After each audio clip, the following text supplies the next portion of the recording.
maior dificuldade é com o planejamento. Sinto que não consigo ter consistência na elaboração do planejamento semanal.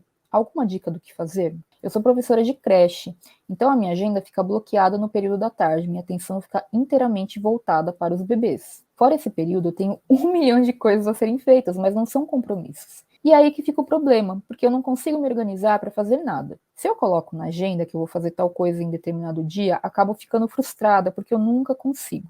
Se deixo livre, acabo nunca fazendo nada. Enfim, não sei o que fazer. Outro problema são as listas. Ainda não consegui usar. Parece que não posso confiar nelas porque são muitas coisas e eu não consigo parar para pensar e fazer as listas de forma organizada. Pamela, vou te ajudar. Primeira coisa, seu planejamento semanal, escolha um dia que para você pareça mais apropriado para você fazer esse planejamento. Eu acho que durante a semana, como você falou que já é muito cheio para você, é um pouco difícil de você conseguir encaixar para fazer. Eu recomendaria, aí você analisa se faz sentido, fazer no final de semana. Pode ser no sábado de manhã ou no domingo à tarde, enfim, quando for melhor para você. E aí você coloca esse lembrete na sua agenda como compromisso do dia inteiro. Ou você pode alocar um horário, coloca numa corzinha diferente só para mostrar que é planejamento e coloca ali a recorrência para repetir toda semana. E aí, quando você fizer o planejamento da próxima semana, você já reorganiza se você sentir necessidade, tá? Essas são as maneiras de fazer. Então, suponhamos que você escolha fazer no sábado de manhã o planejamento da próxima semana.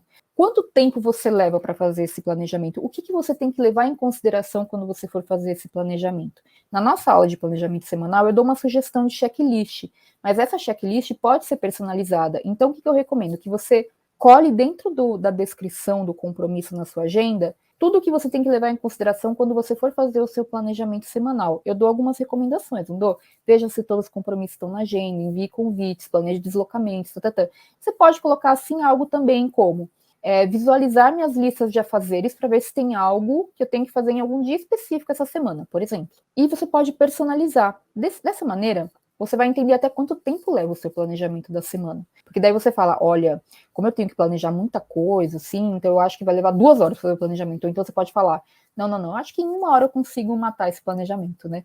Então você coloca esse bloquinho ali no seu sábado de manhã, e aí quando chegar no seu sábado de manhã, você entra, daí você tem o passo a passo do que você tem que fazer para planejar a sua semana. E aí você vai seguindo esse passo a passo. E uma das coisas, né, muito provavelmente, vai ser você olhar suas listas para ver, tem algo que eu tenho que fazer essa semana? Eu acho que uma coisa que pode ajudar é você meio que estruturar suas listas para facilitar essa gestão da semana. Como assim, Thaís? Lembra que eu falei o exemplo de que hoje, quando eu revisei aqui as minhas listas, eu falei assim, nossa, tem um monte de coisa para resolver na rua. Como hoje eu vou sair, eu criei uma listinha ali de coisas para resolver na rua e taquei tudo lá dentro. Por quê? Porque quando eu estiver na rua, eu abro ali a listinha no meu celular, no Todoist, e já consigo ver o que tem para fazer. Só que também você tem essa dimensão, no planejamento da semana, se você vê que em algum dia pelo que eu vi, você sai todos os dias, porque o seu trabalho demanda isso, você tem que estar na creche, né? Mas no meu caso, eu não tenho que sair todos os dias. Então, hoje, por exemplo, eu vou sair. E aí eu tenho lá nessa listinha de coisas na rua, eu posso ter um monte de coisa rápida, que é tipo, comprar um negócio na farmácia, comprar não sei o que na papelaria, essas coisinhas assim. Mas eu posso ter uma coisa grande, que é tipo assim, buscar o certificado de tal coisa em tal lugar do outro lado da cidade.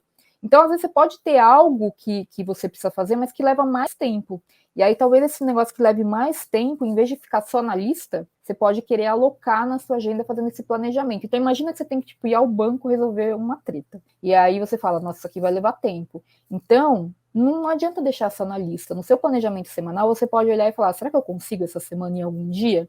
E aí você fala, segunda-feira é um pouco mais tranquilo na creche, então talvez eu consiga sair um pouquinho mais cedo para almoço e ir ao banco. Então você planeja esse deslocamento, você insere na sua agenda, você pode colocar no cinzinha, né, se você preferir, uma corzinha diferente, e você coloca lá, aproveitar o horário do almoço para ir ao banco resolver tal coisa. Você descreve exatamente ali a tarefa que você tem que fazer nesse bloquinho.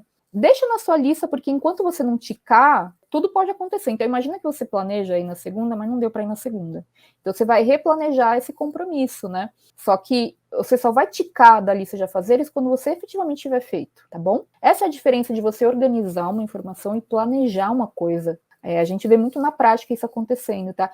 E aí, mais uma vez, quando você revisar suas listas, você vai descobrindo como que é a dinâmica ali da sua rotina, até para você estruturar as listas, categorizá-las de acordo com o que fizer mais sentido para você nessa revisão diária ou do planejamento da semana. Então, você pode ter uma lista de coisas para resolver na rua, como você também pode querer ter uma lista de coisas que você pode fazer de noite quando você estiver em casa. Então, você não precisa criar um bloco na sua agenda de coisas para fazer de noite quando estiver em casa. Em vez de ter um bloco, você pode criar uma lista. Porque de noite, quando você estiver em casa, você não precisa ter um agendamento para aquilo. Você entra na lista de coisas para fazer em casa e verifica o que tem ali. Desse modo, você consegue aproveitar melhor o seu tempo. Mas, mais uma vez, no seu planejamento da semana, se você tiver esse item lá, revisar minhas listas para ver se tem algo que eu possa fazer essa semana, você pode verificar que tem algo que demande mais tempo. Então, sei lá, você vê na sua lista de afazeres que de noite em casa, você quer aproveitar para revisar seus materiais da faculdade antigos, para você descartar o que for lixo, separar para digitalizar. E isso pode levar um pouquinho mais de tempo. Então, você fala, não, essa semana eu vou pegar para resolver isso na quinta-feira. E você quer planejar para fazer isso na quinta-feira, você insere na agenda o bloquinho de tempo lá com essa atividade, na cor cinzinha, porque é uma informação planejada, e mantém lá na lista de afazeres, está lá. Lembra, quando você terminar, aí você vai ticar na lista de afazeres, entendeu? Então é assim que eu recomendo que você faça. Eu entendo que tudo aqui, mas veja que é um processo realmente.